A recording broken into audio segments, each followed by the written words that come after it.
aqui. Boa noite, família Vina de Carvalho. Mais uma sexta de trabalho, com a permissão de Deus.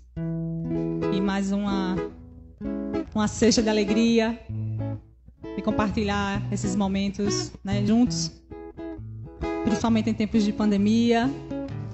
Lembrando que durante esse mês de novembro, todo mundo estava vermelhinho. Estamos, né? Ainda estamos no mês de novembro, estamos vermelhinho.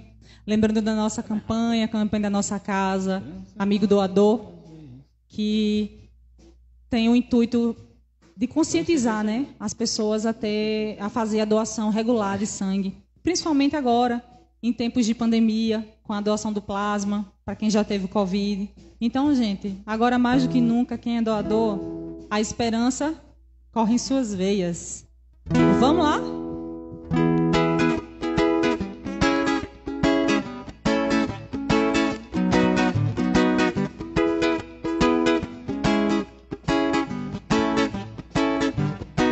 A esperança corre em suas veias, não só na sua, na minha também. Doando estou salvando 4 vidas, serão 8 se você doar, meu bem.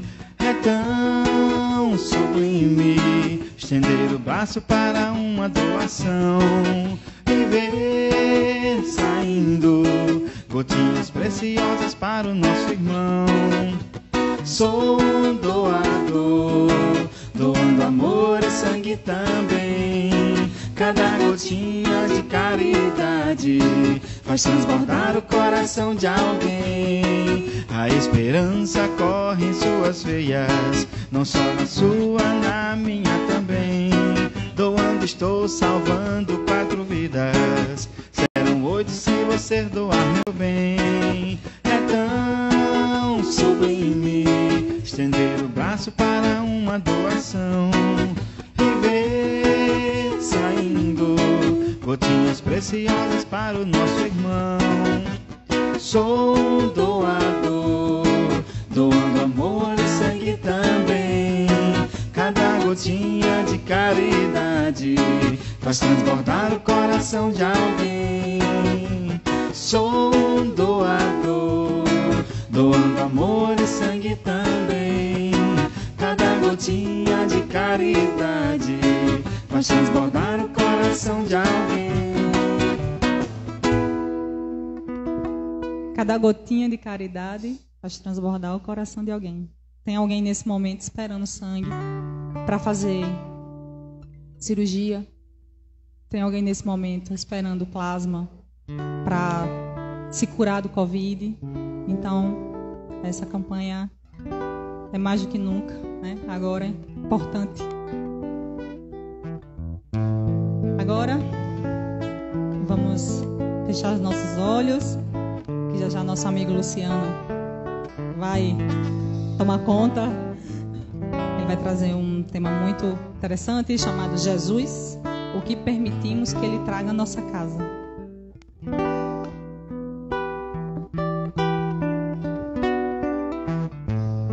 Vamos fechar os nossos olhos,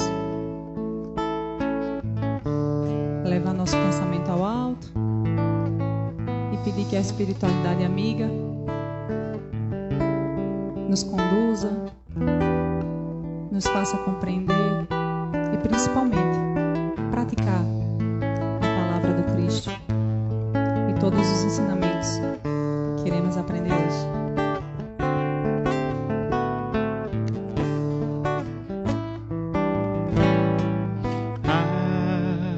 Agradecemos, Senhor, Senhor,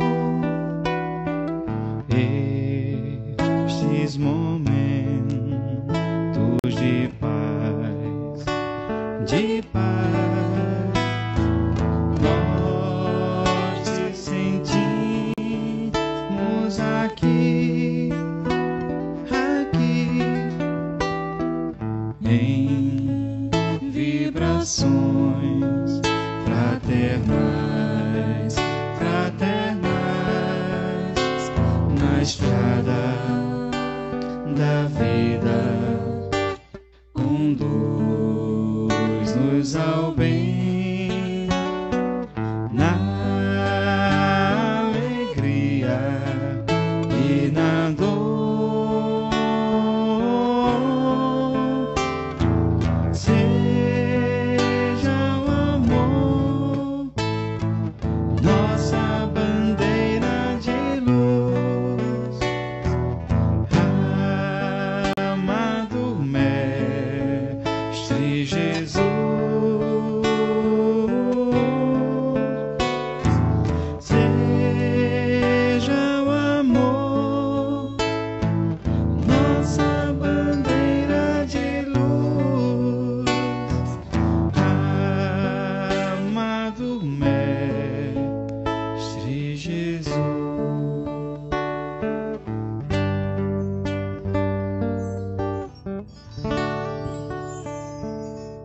assim seja.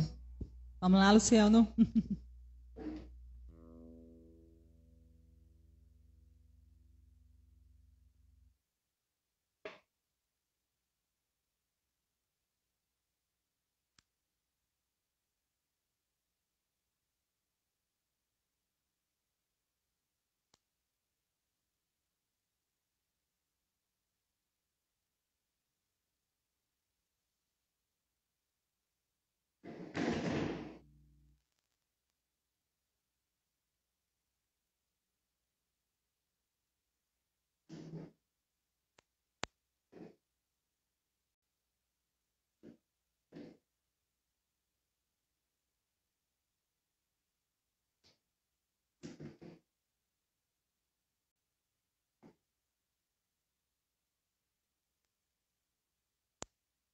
Testando, testando. Testando, Viana de Carvalho. Pronto. Agora ficou legal.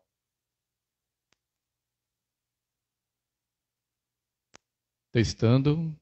Teste de som. É legal que Carlos adora ouvir esses testes, que depois ele tem que editar, ele fica assim com a paciência maravilhosa. Boa noite, meus amigos. Boa noite a todos. É sempre uma alegria novamente estarmos na nossa casa e refletirmos juntos, depois de 60 minutos aproximadamente de harmonização com o nosso querido grupo. Então, sempre é uma oportunidade extremamente valiosa. Esses momentos no qual nos reabastecemos. E o tema de hoje, que de certa forma é até uma continuação das músicas cantadas hoje, que elas falam muito da trajetória e do impacto que o Mestre traz nas nossas vidas de forma individual e de forma coletiva. E no tema, Jesus, o que permitimos que Ele traga à nossa casa, acredito que mais do que nunca é um tema de excelente reflexão. Os ensinamentos do Cristo, eles nos alcançam de diversas maneiras. Então, o que Ele nos ensinou, o que Ele trouxe para a humanidade, não é mais difícil de nos alcançar. A questão é o que permitimos e se permitimos que participe em nossos corações e nossas mentes.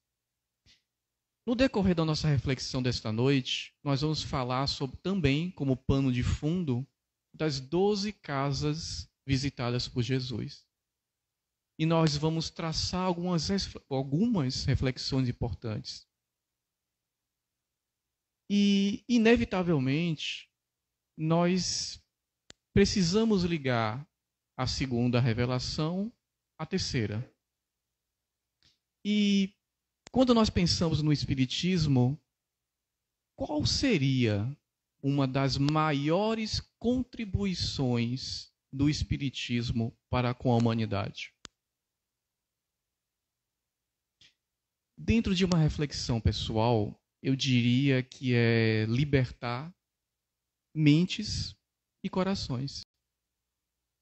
Que é justamente o que o Cristo fez através dos seus ensinamentos e dos seus exemplos. E, inevitavelmente, nós traçamos algumas preocupações. A codificação, desde o seu início até a sua propagação, ela sempre, de alguma maneira, ela foi atacada ou estrategicamente direcionada para tentativas de modificá-la para menor esforço de conduta. Sendo alegado, até hoje em dia, que a doutrina está ultrapassada através de uma visão, no mínimo, suspeita. E é justamente através do Espiritismo que hoje em dia nós possuímos melhor entendimento sobre os ensinamentos do Mestre, de suas vibrações e reverberações registradas e mantidas no tempo, alcançando gradativamente os nossos corações e mentes. É por isso que a doutrina ela liberta mentes e corações. Inevitavelmente, como nós somos seres de múltiplas reencarnações, em algum momento nós tivemos, ou em vários momentos, contato com esses ensinamentos do Mestre. E durante esse contato, o que nós permitimos que adentrasse em nossos corações? Jesus orientava as pessoas de forma individual e coletiva. Algumas vezes em contato com algumas casas, alguns lares, sendo convidado em algumas ocasiões, se convidando em outras, e em determinados casos até intimado. Contudo, sem nunca perder a oportunidade de compartilhar os seus ensinamentos, convidando a todos para a valorização das próprias energias. Por exemplo, sua fé te curou. De forma que ele conseguia libertar mentes e corações. Mas o que será que significa valorização das próprias energias através desse contato com o Mestre? Lembrando que quando nós falamos de algumas casas, alguns lares ou núcleos familiares, podemos compreender tanto a casa física, o coletivo, nossos núcleos, ou individual, a nossa casa mental. E é o que nós vamos explorar, esses dois paralelos sobre o como esses ensinamentos impactam. E para colocar em linha as nossas vibrações e as nossas reflexões, conta a história que um homem havia pintado um lindo quadro. No dia de apresentá-lo ao público, convidou todo mundo para vê-lo. Compareceram as autoridades do local, fotógrafos, jornalistas e muita gente, pois o pintor era muito famoso e um grande artista. Chegado o momento, tirou-se o pano que cobria o quadro. Houve caloroso aplauso. Era uma impressionante figura de Jesus, batendo suavemente a porta de uma casa. O Cristo parecia vivo.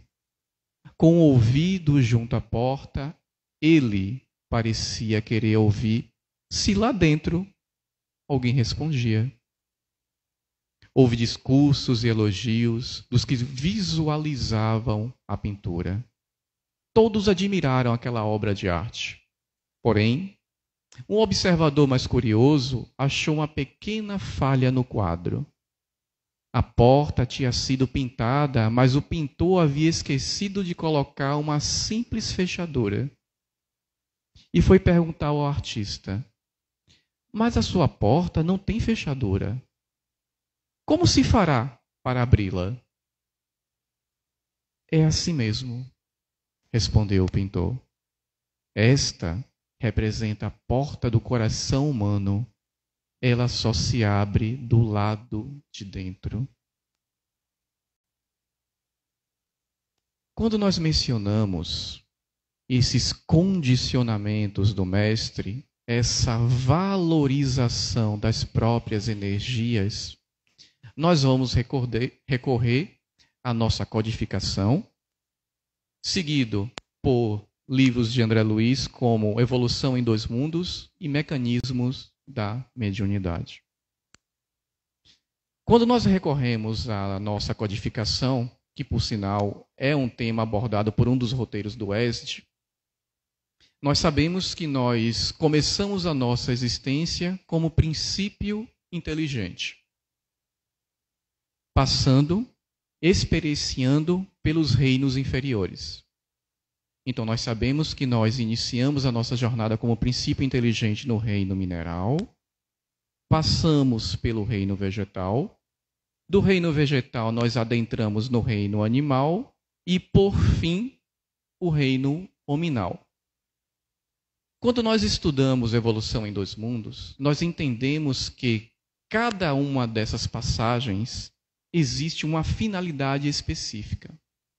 Então, quando nós passamos pelo reino mineral, nós começamos a adquirir os princípios do estado de transmutação e agregamento de novos fluidos.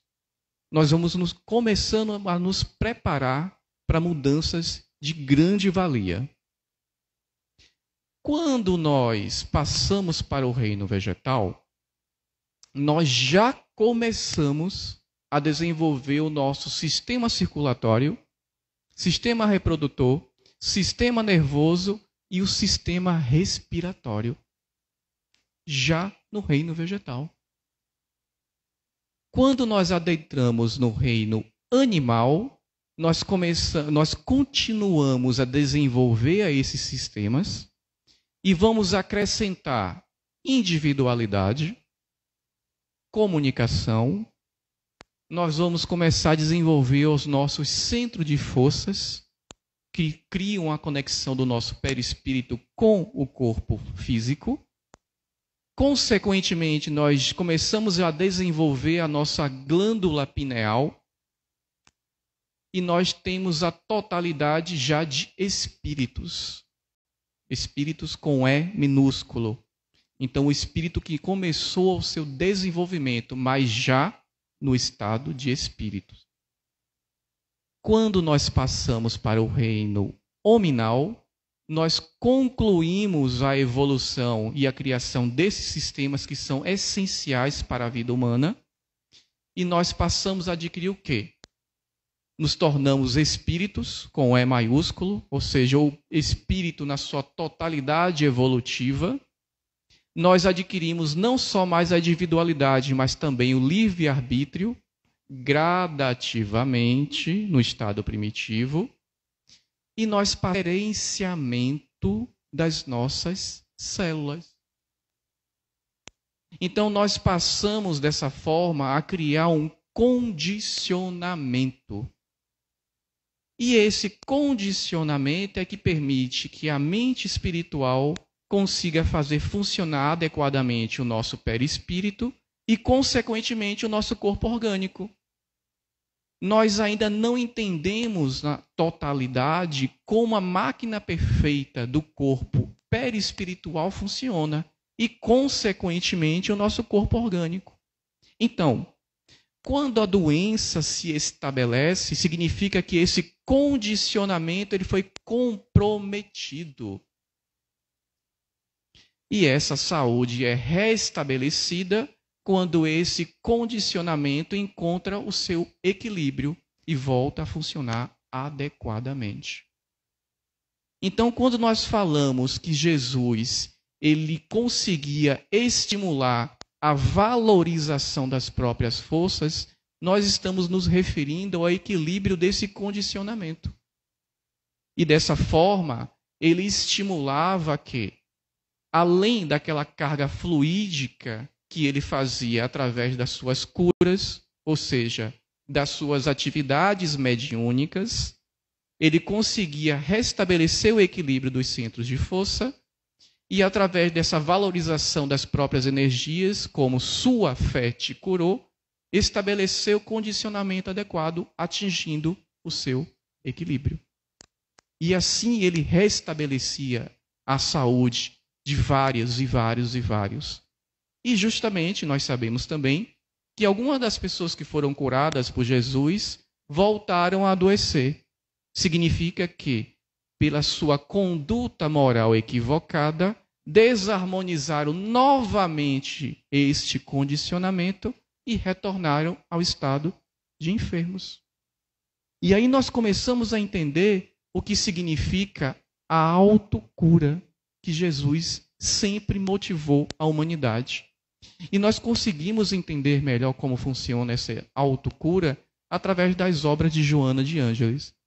Então, esse estímulo contínuo para que o homem fosse senhor de si em todos os aspectos, inclusive o da sua saúde. E quando nós recorremos à continuidade da linha de raciocínio através de mecanismo da mediunidade, no seu último capítulo 26, intitulado Jesus e Mediunidade, que nos lembra que o único ser que pisou em nosso orbe, que era médium de Deus, é justamente o nosso Cristo. E ele faz uma descrição bastante direcionada para o tema desta noite. Antes dele, grandes comandantes da ideia haviam pisado o chão do mundo, influenciando multidões.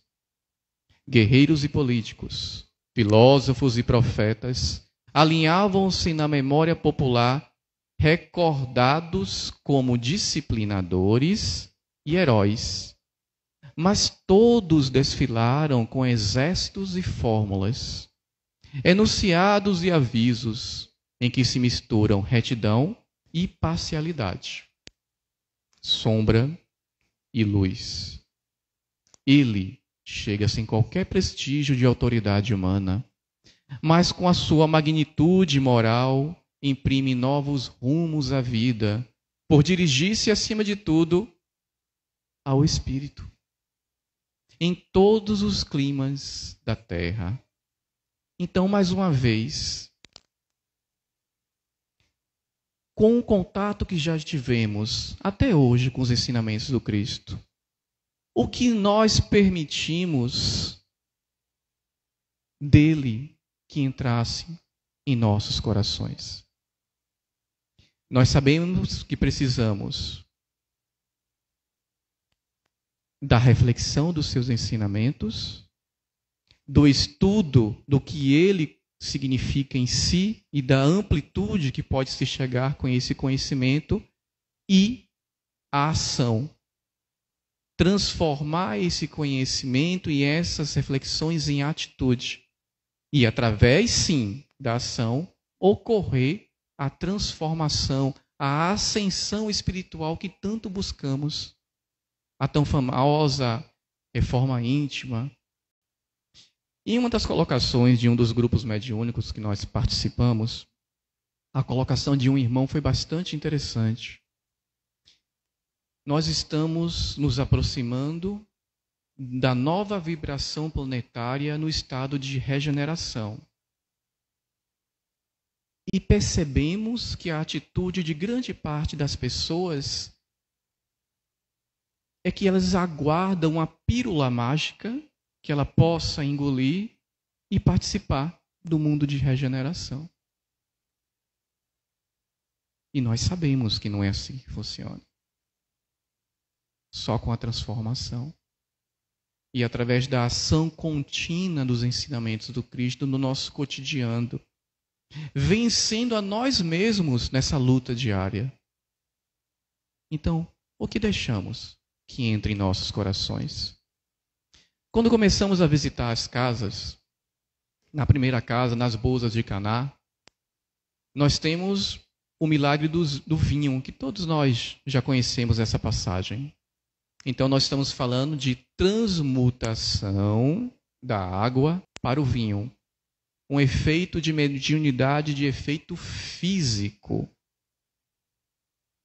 E, por sinal, em grande quantidade. Porque 3, 4 jarros daquele, com 34 litros cada, é uma quantidade expressiva. E, através dessa transmutação, foi mantida a alegria de uma cerimônia que durava muitos dias, mantendo a mesma boa qualidade do vinho, do início ao final dos festejos. Mas o que significa isso? Que importância tem isso? E nós percebemos a importância quando o mestre de cerimônias pede para chamar o noivo e lhe diz: todo homem põe primeiro o bom vinho, e quando todos estão embriagados, serve o inferior. Tu conservaste o bom vinho até agora. Então, o que nós estamos falando aqui? Da alegria, da postura moral, do comprometimento.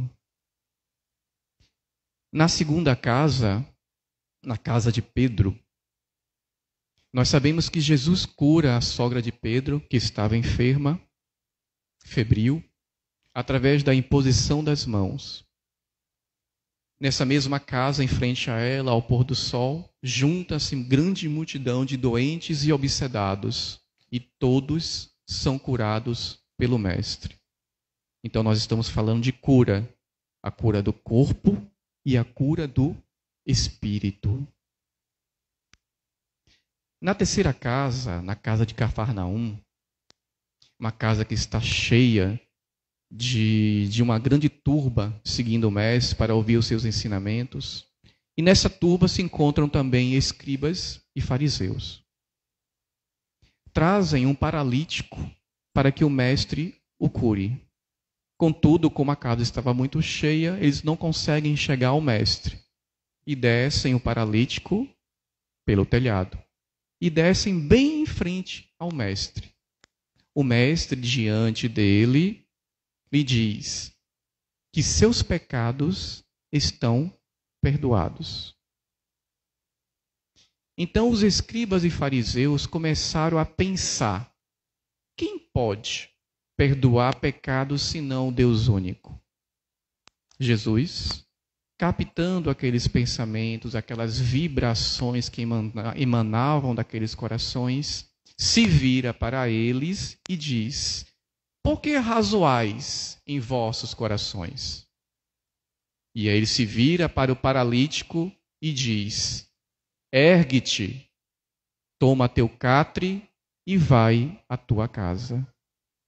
E assim o ex-paralítico faz, se levanta, pega a sua maca e retorna para sua casa.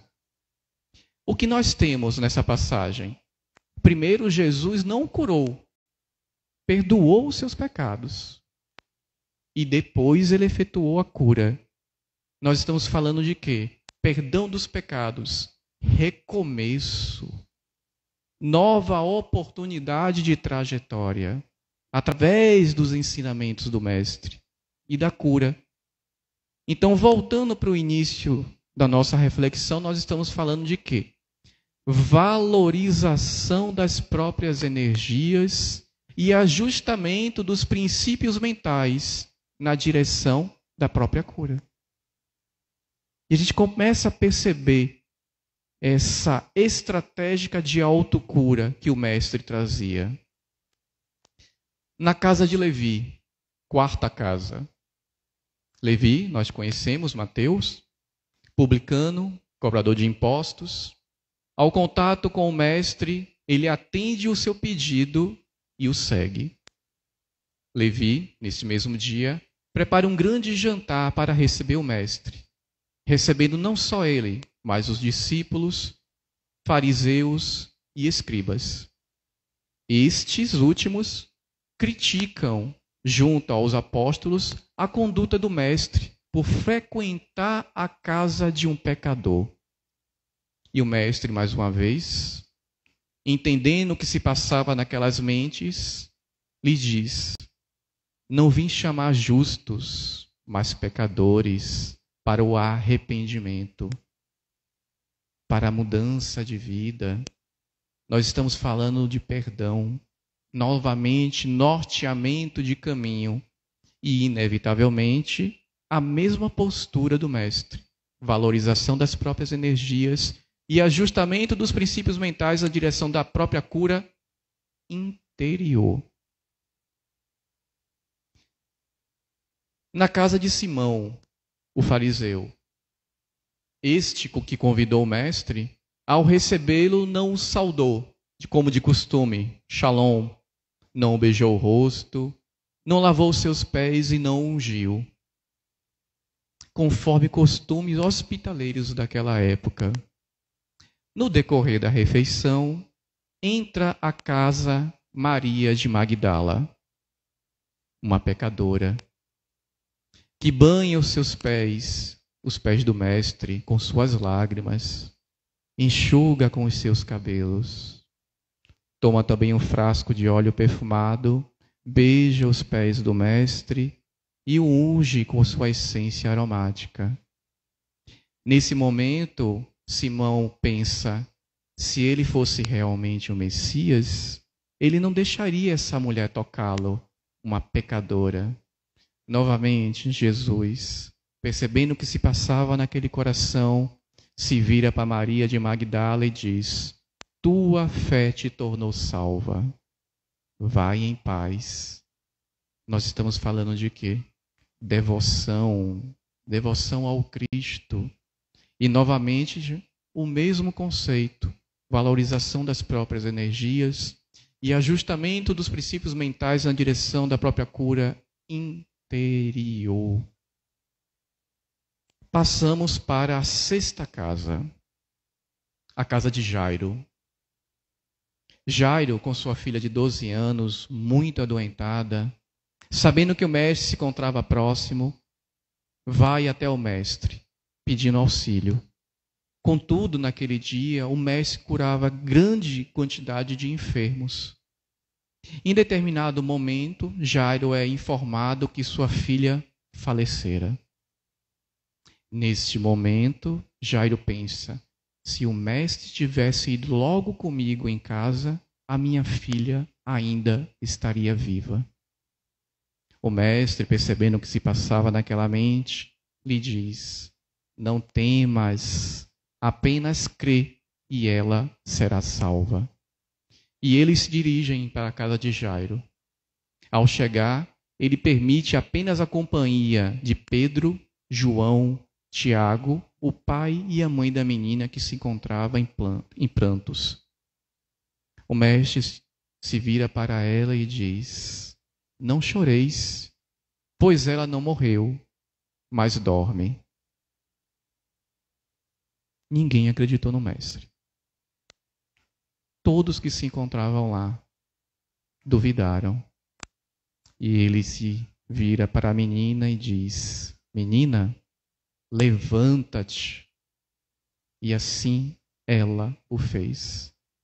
Os pais a abraçam e ele diz: agora dai a ela de comer. E hoje nós entendemos o que se passou. A partir do momento que a doutrina espírita trouxe os esclarecimentos sobre as passagens e os ensinamentos do mestre, nós sabemos que nós estamos falando da letargia. E nós vemos isso com um exemplo muito forte em Recordações da Mediunidade de Ivone, onde ela conta que com 29 dias de nascida, ela quase foi enterrada viva, por entrar em um estado de letargia. Pelas rogativas de sua mãe, ela volta a chorar pouco antes de ser enterrada. Então nós estamos falando de quê? De vida, da imortalidade da alma. Nós não podemos deixar de falar nessa passagem sobre a casa de Jairo das pessoas que Jesus curou antes de ir à casa de Jairo. Entre elas tem uma outra passagem que é muito forte, de grande importância e que vale a pena ser citada, que é a passagem da mulher com fluxo de sangue, a mulher hemorroísa, que é uma das cenas de grande reflexão e bastante tocante em nossos corações. Tamanha fé que não precisou nem pedir ao mestre, mas apenas ao toque de sua veste. E nós sabemos, através de história que os espíritos contaram de Hermínio de Miranda, que o nome da mulher hemorroísa se chama Lídia. E nós sabemos disso porque, depois do acontecido da sua cura, Lídia e sua filha seguem o mestre. Já o esposo dela, que não acreditava nos ensinamentos do mestre e orientado de forma incorreta, ele cria uma revolta por Jesus. E muitos anos depois, ele começou a ser atendido em reuniões de esclarecimento e conseguiu se desligar desse ódio e dar revolta ao próprio mestre. Então nós vamos ligando os pontos. Então o que a mulher hemorroísa tem de ensinamento, já que ela participou da passagem da casa de Jairo? Novamente, valorização das próprias energias e talvez uma das mais amplas, e ajustamento dos princípios mentais na direção da própria cura. Na sétima casa, nós temos a casa de Marta e Maria. Todos conhecemos também essa passagem. E quando Jesus lhes diz: Marta, Marta, estás ansiosa e afadigada com muitas coisas, mas uma só é necessária. E Maria escolheu a boa parte, a qual não lhe será tirada. O que nós temos nessa passagem, na sétima casa? Os ensinamentos do Mestre em dar a devida importância ao que realmente importa, evitando desvios da nossa trajetória, através do estudo, da reflexão e da ação. Nós estamos falando da valorização das próprias energias de Maria e ajustamento dos princípios mentais de Marta na direção da própria cura interior. Oitava casa, casa de Zaqueu. Provavelmente é uma das passagens mais bem estudadas pela doutrina. Ela é citada por Emmanuel, por Humberto de Campos, é tema do estudo avançado da doutrina espírita, tem um roteiro só sobre essa passagem. E todos nós conhecemos. Então, depois que Jesus passa por baixo da árvore onde Zaqueu tinha subido para ver a passagem do Mestre, o Mestre o informa que ele vai ceiar em sua casa. E nesse contato com o Mestre, o que Zaqueu faz? Ele muda o direcionamento da sua vida. Podemos usar até a palavra conversão nesse sentido. Não só conversão, ele toma um novo norte de querer ajudar aos pobres e reparar todo o mal que ele tenha feito. Justamente por essa postura, Jesus lhe diz: hoje veio a salvação a esta casa, pois também este é filho de Abraão. Porque o Filho do Homem veio buscar e salvar o que se havia perdido. E nós temos algumas colocações sobre essa passagem. Sempre em algum ponto da nossa trajetória imortal, nosso coração irá buscar o caminho da regeneração. E quem melhor para direcioná-lo? Muitas vezes já começamos a identificar com mais clareza os nossos equívocos e desvios, faltando apenas o impulso final para a mudança de conduta. Indispensável para a nossa ascensão. Percebemos pelos relatos de Emmanuel e de Humberto de Campos que o coração de Zaqueu já buscava essa mudança, bastando apenas o impulso final de uma fonte exemplar. Seguindo novos rumos e disposto a corrigir o mal que tenha praticado. Nós temos uma outra passagem rápida que podemos atribuir a essa linha de raciocínio nas obras de André Luiz, no livro Libertação, onde nós temos turmas de estudos aqui no Viana de Carvalho, o ESOAL, estudo sistematizado das obras de André Luiz. E no meio do livro, nós temos um obsessor chamado Saldanha, que ele comanda uma falange de obsessores. E essa falange está em processo obsessivo complexo em uma consulente, Margarida. E por que esse instinto de vingança do Saldanha? E aí nós percebemos que a mudança de conduta, o amor e ódio, eles podem mudar de faixa com um pequeno auxílio. Saldanha estava naquele processo de revolta porque o seu filho Fábio, ainda encarnado, tinha sido preso injustamente. Decorrente desses desgostos, a mãe de Fábio desencarna e a esposa de Fábio comete suicídio. O estado de desarmonia das duas é tão grande que elas se imantam a Fábio, levando a ele a um processo de loucura, exercendo um processo de vampirização inconsciente em Fábio. E o estado que ele se encontra leva Saldanha ao desespero e à busca pelo instinto de vingança. Então o que ocorre? Bastou um um benfeitor apenas, que se aproximou humildemente dele, se colocando de igual para igual com o obsessor, respeitando-o. E através da sua atitude de auxílio ao filho, à ex-esposa e à nora, ele consegue desvincular esse processo obsessivo e auxiliar a cada um dos consulentes. Quando ele presencia esses acontecimentos, Saldanha se torna um auxiliar desse benfeitor. E André Luiz indaga o que fez ele ter essa mudança de conduta tão importante, esse despertar. E ele diz que inteligência ele tinha. Ele conhecia os ensinamentos do Cristo, mas ele nunca teve contato com uma fonte exemplar, verdadeira. E quando ele presencia aquele estranho que se dedicou a auxiliar a sua família, ele presenciou os ensinamentos do Cristo. Então nós tivemos aí uma mudança de conduta espontânea de um chefe de falange. Casa no cenáculo, a casa de Marcos.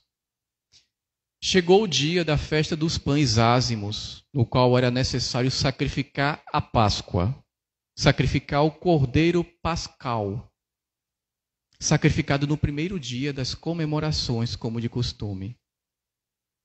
E os discípulos perguntam ao mestre aonde eles vão fazer a comemoração dos pães ázimos.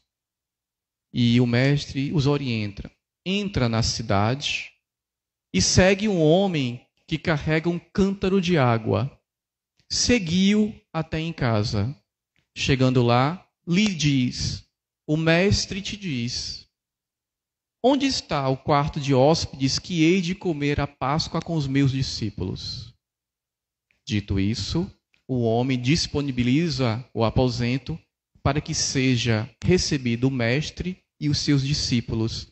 E assim é concretizada a comemoração dos pães ázimos. O que nós estamos falando? Comunhão. Comunhão do Cristo com os homens e dos homens com os homens. 10ª casa, casa de Caifás. Conhecemos bastante essa passagem. Jesus, detido pelos guardas e sacerdotes, é levado à casa do sumo sacerdote para elaborarem provas contra ele. Sendo toda a movimentação a dissimulação para atingir os seus desejos de vingança. Não conseguem nenhum testemunho expressivo contra o mestre. Caluniam, esbofeteiam e lhe dizem para o mestre: se tu és o Cristo, dize-nos. E disse o mestre: se eu vos disser, não crereis. Se eu vos perguntar, não respondereis. E eles começam a ficar mais inflamados com aquela tranquilidade do mestre. Então, tu és filho de Deus? Ele disse: vós dizeis que eu sou. E com essa atitude, eles se reúnem e dizem: não precisamos mais de testemunhos. Ele confessou, levemos ele a Pilatos. Qual é uma das reflexões dessa passagem? Cuidado com o julgamento. Pois as formas que conduzimos um fato, uma calúnia, uma maledicência, para atingir a nossa vingança pessoal. O que nós fazemos para nos vingarmos? Em maior ou menor grau? 11ª casa, a casa de Emaús. No caminho de Jerusalém a Emaús, 2 homens caminham e debatem, decepcionados, sobre a forma que eles esperavam que Jesus retornasse. Em determinado momento, eles começam a ser acompanhados por um peregrino, sem perceberem que era Jesus. E eles adentram em Emaús em uma das casas. Em determinado momento, para se alimentarem, se reclinam à mesa. Em determinado momento, o peregrino pega o pão, abençoa da mesma forma que o mestre fazia. E neste momento, o mestre se faz reconhecido. No decorrer desses acontecimentos, o mestre deixou para eles a mensagem que o Cristo padeceu os suplícios previstos pelos profetas para assim cumprir as Escrituras. O que nós estamos falando nessa passagem, uma das reflexões dessa passagem, a fé no Cristo e a fé nas leis naturais do Criador, que são as mesmas em qualquer lugar do universo.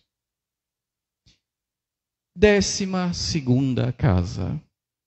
Casa dos discípulos. Os discípulos escondidos, com medo de serem presos, em determinado momento surge entre eles o Mestre, para crerem no retorno deste. Mas Tomé não se encontrava entre eles. E quando ele retornou e o Cristo não mais se encontrava, não acreditou nos demais discípulos.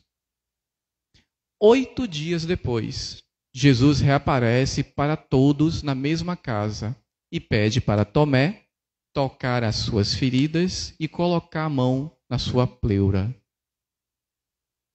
E o Mestre diz para todos: bem-aventurados os que não viram e creram. Lembramos que nessa passagem o Mestre reuniu a todos para ministrar as instruções para o edifício do Evangelho nascente. E nós temos como uma das bases de reflexão nessa passagem a fé raciocinada que o Espiritismo nos traz. Caminhando para o final da nossa reflexão desta noite, eu gostaria de trazer o final do capítulo já citado de Mecanismos da Mediunidade, que é o capítulo 26, Jesus e Mediunidade, com a colocação extremamente devida para o tema desta noite.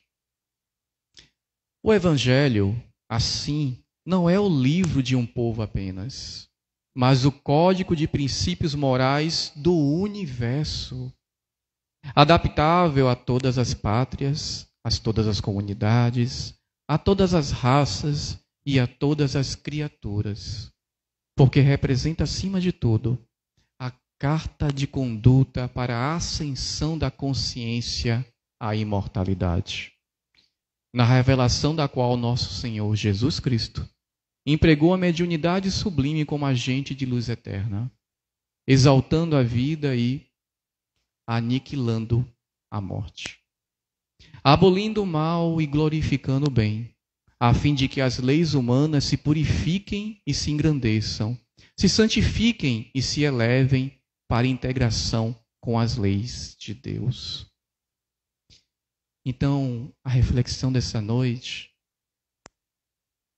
o que nós permitimos dos ensinamentos do Mestre, do amparo e da orientação deste às nossas casas e aos nossos corações.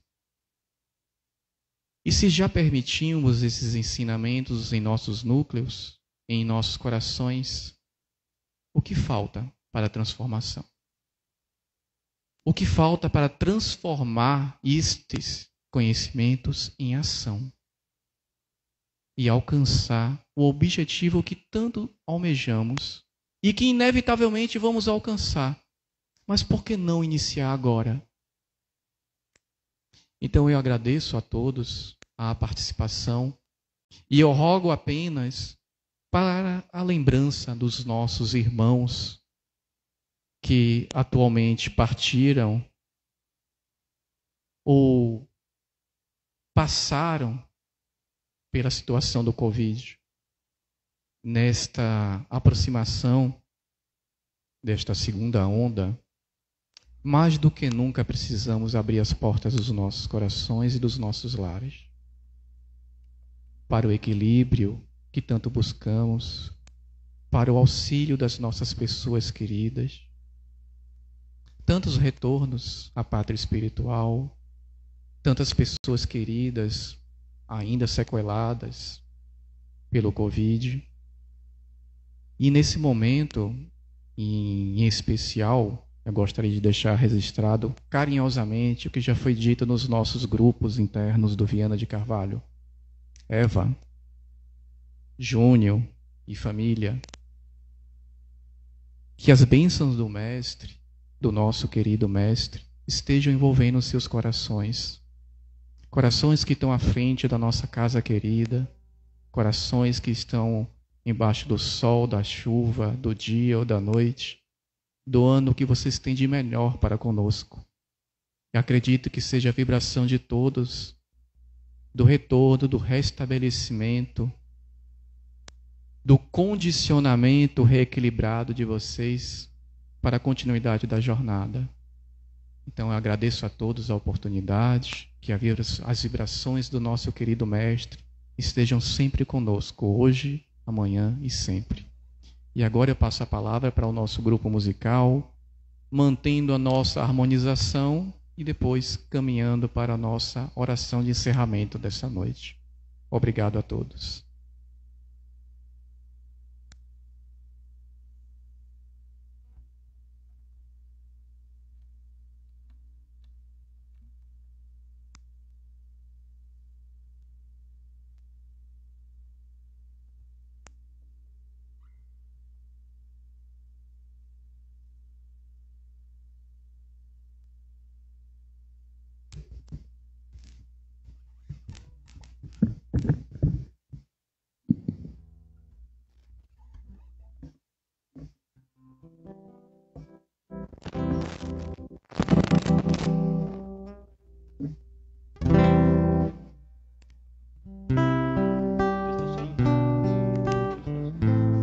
Isso.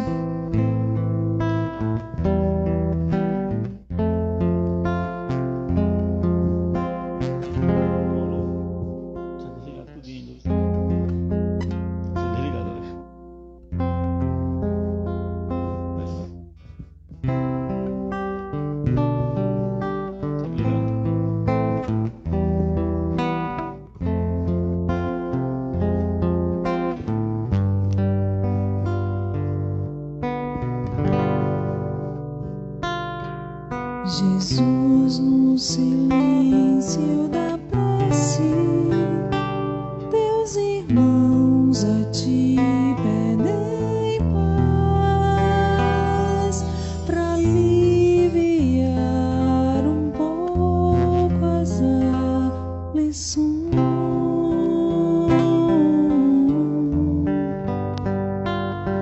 Senhor, enxugai nosso pranto, precisamos do teu amor e sentir tua presença envolver nossos corações.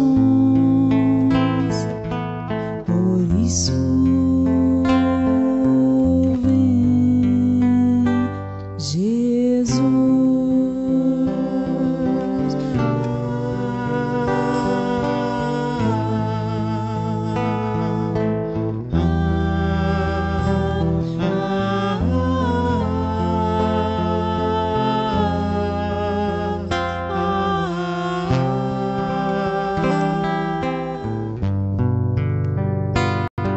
Jesus, no silêncio da prece, teus irmãos a ti pedem paz, para aliviar um pouco as aflições.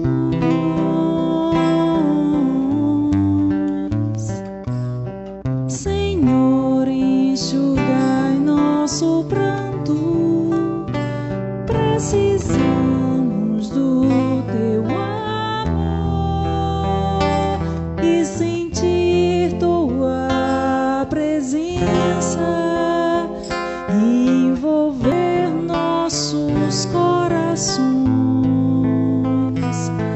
Por isso vem, Jesus.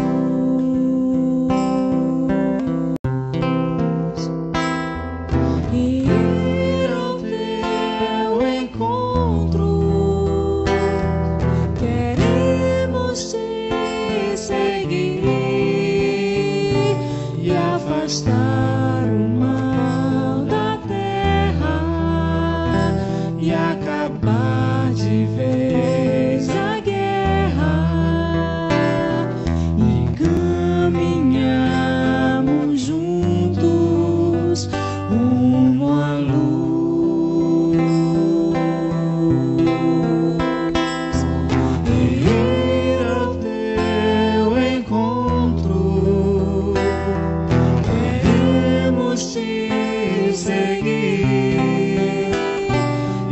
afastar o mal da terra e acabar de vez a guerra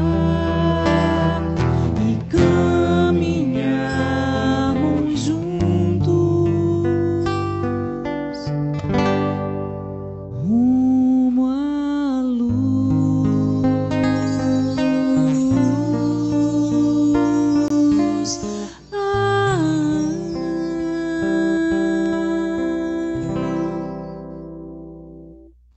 Obrigada, família Vina de Carvalho, por mais uma sexta-feira de trabalho. Obrigada, Luciano, pelos ensinamentos de hoje. Que possamos, como eu falei na oração inicial, não só aprender, não só ouvir, mas praticar a palavra e os ensinamentos do Cristo. Fiquem todos com Deus e até sexta-feira que vem, se Deus assim permitir. Lembrando que às 19 horas a gente começa pelo @infinitobem e pelo canal do YouTube do Viana, Harmonização Musical, quem quiser acompanhar.